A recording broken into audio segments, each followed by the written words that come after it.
Здравейте, приятели! Днес ще скачваме с засилка и ще видим кой най-добре скача, кой най-дълго. Да, и с моята операторка Дени.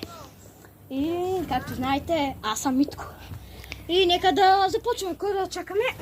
Никой няма да чакаме. Така, хора, аз ще отбелязвам с това листо.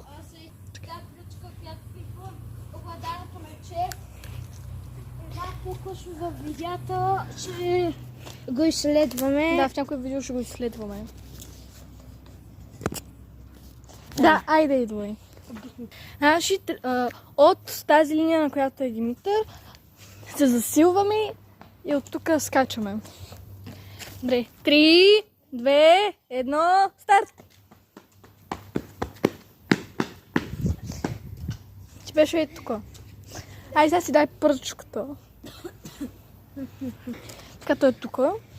Сега, моля да се снима по-хубаво. И... Добре. Давай. Ето го листото. Ето го. Там го чиха. 3, 2, 1, старт! Хора, пишете долу коментар, кой ще скочи най-дълго.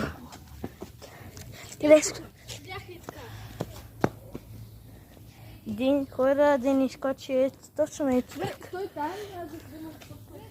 Пишете коментарът, кой ще скочи. Кой ще втори рунд. Кой ще скочи най-дълго. И абонирайте се за канала ми да направим лайв стрим. Добре, втори рунд. Ще има 3 рунда.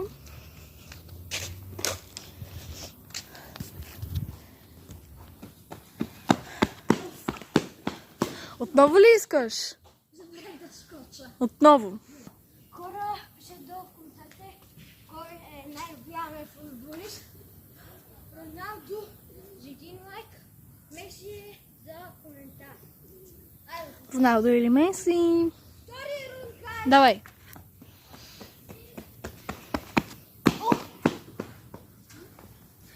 Не, кръка ти беше тук. Кръка ти беше тук. Така, хора, последен път на този и тогава чакам в третия рунд. 3, 2, на старт.